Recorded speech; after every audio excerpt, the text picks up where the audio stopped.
ಕಡಿಮೆ ಆಗಿದೆ ಹೌದಾ? ಹೌದು, ಓಡಾಡ್ತೀನಿ, ಮೆಟ್ಲು ಹತ್ತಿ ಇಳಿತೀನಿ ಸರ್, ಚಕ್ಕಲ್ ಬಾಲ್ ಹಾಕೊಂಡು ಕೂತ್ಕೋತೀನಿ, ಇವಾಗ ಸೌಂಡ್ ಇಲ್ಲ, ಎಲ್ಲ ಪೇನ್ ಎಲ್ಲ ಒಂದೇ ಸರಿ ಇಂಜೆಕ್ಷನ್ ತಗೊಂಡಿರೋದು? ಇಂಜೆಕ್ಷನ್ ತಗೊಂಡಿದ್ದು ಸರ್, ಎಲ್ಲ ಇಂಜೆಕ್ಷನ್. ಯಾವಾಗಿಂದ ಇತ್ತು ನೋವು ನಿಮಗೆ? ನನಗೆ ಒಂದು 5 ಮಂತ್ 6 ಮಂತಿಂದ 6 ಮಂತ್ಸಿಂದ.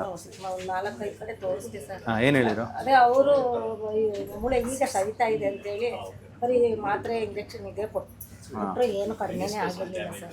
ಅದು ತಗೊಳ್ಳುವಾಗ ಮಾತ್ರ ಕಡಿಮೆ ಆಗ್ತಾ ಇತ್ತು, 1 ವೀಕು 10 ಡೇಸು ಟ್ಯಾಬ್ಲೆಟು ಅದು ತೊಗೊಂಡಾಗ ಕಡಿಮೆ ಆಗ್ತಾ ಇತ್ತು, ಮತ್ತೆ ನೋವು ಸ್ಟಾರ್ಟ್ ಆಗ್ತಾ ಇತ್ತು. ಆಮೇಲೆ ಹೇಗೆ ಅಂದರೆ ಹೆಜ್ಜೆ ಇಡೋಕ್ಕೂ ಆಗ್ತಾ ಇಲ್ಲ ಸರ್, ಅಳ್ತಾ ಇದೆ ಮನೇಲಿ ಕೂತ್ಕೊಂಡು ನಾನು. ಆವಾಗ ಅಳುವಾಗ ಇದೆ ನಿಮ್ಮದು ಮೊಬೈಲ್, ಯಾಕೆ ಹೇಳ್ತಿದ್ರಿ ಅವಾಗ? ಆವಾಗ ನೋವು ತಡೆಯೋಕ್ಕಾಗ್ದಿರೋ ಮನೇಲಿ ಅಳ್ತಾ ಇದ್ದಿದ್ದು ಸರ್ ನಾನು. ಆಗ ಇದರಲ್ಲಿ ಮೊಬೈಲಲ್ಲಿ ನೋಡ್ದೆ ನಿಮ್ಮದು ಇದೆಲ್ಲ ನೋಡಿದ್ದು ನಾನು.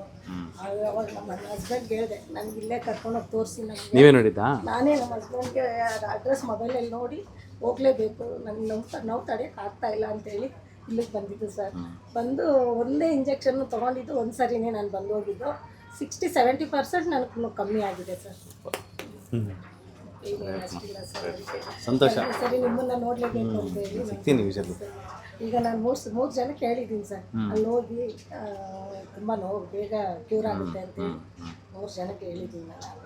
ಯಾವಾಗ ಬಿದ್ದಿದ್ರಾ? ಅದು ಬಿದ್ದಿದ್ದು ಏನಿಲ್ಲ ಸರ್, ವಾಕ್ ಮಾಡುವಾಗ ನೋವು ಬಂದಿದೆ ಅಷ್ಟೇ ಸರ್. ಸಡನ್ ಆಗಿ ಬಂತ ನೋವು? ಸಡನ್ ಆಗಿ ನೋವು ಬಂದಿದೆ ಅಷ್ಟು ಬಿಟ್ಟರೆ ಇನ್ನೇನಿಲ್ಲ ಸರ್. ಪಥ್ಯ ಏನೇನು ಮಾಡ್ತಿದ್ದೀರಾ? ಪಥ್ಯ ನೀವು ಹೇಳ್ದಂಗೆ ಮಾರ್ನಿಂಗು ಇದು ನಲ್ಲಿಕಾಯಿ ಜ್ಯೂಸು, ಮತ್ತು ಇದು ಕುಂಬಳಕಾಯಿದು ಅದೇ ಬೂರು ಕುಂಬಳಕಾಯಿ ಜ್ಯೂಸ್ ಕುಡಿತಾ ಇದ್ದೀನಿ. ಮತ್ತು ವೆಜಿಟೇಬಲ್ ನೀವು ಹೇಳಿದ ಬ್ರೇಕ್ಫಾಸ್ಟು ಡೈಲಿ ಒಂದೊಂದು ಥರ ಮೊಳಕೆ ಕಾಳುಗಳು, ಮತ್ತು ಚೆನ್ನಾಗಿ ಮೆಂತ್ಯ ಕಳ್ತೀನಿ ಮುಖ್ಯವಾಗಿ. ಮೆಂತ್ಯ ಮೊಳಕೆ ಮೆಂತ್ಯ ಮತ್ತೆ ಕರಿಗಳು. ಇಲ್ಲಿ ಬರೋದು ಮುಂಚೆನೇ ನೀವು ಇದು ವಿಡಿಯೋ ಮಾಡಿದ್ದ ನೋಡ್ಬಿಟ್ಟು ಮಾಡ್ತಿದ್ರಾ? ನೋಡಿಕೊಂಡು ಸ್ಟಾರ್ಟ್ ಮಾಡಿದ್ದೆ ಸರ್. ಆಮೇಲೆ ಇಲ್ಲಿ ಬಂದು ಕೊಬ್ಬರಿ ಎಣ್ಣೆ ಎಲ್ಲ ಒರಿಜಿನಲ್ ಇಲ್ಲಿ ಕೊಟ್ಟಲ್ಲ, ಅದನ್ನು ತೊಗೊಂಡು ಎಲ್ಲ ಕರೆಕ್ಟಾಗಿ ಇದು ಮಾಡಿದ್ದಕ್ಕೆ ನನಗೆ ಪೇಯ್ನು ಬೇಗ ಕಡಿಮೆ ಆಗಿದೆ ಸರ್. ಸೂಪರ್ ಮಾ, ಥ್ಯಾಂಕ್ ಯು ಮಾ, ಥ್ಯಾಂಕ್ ಯು.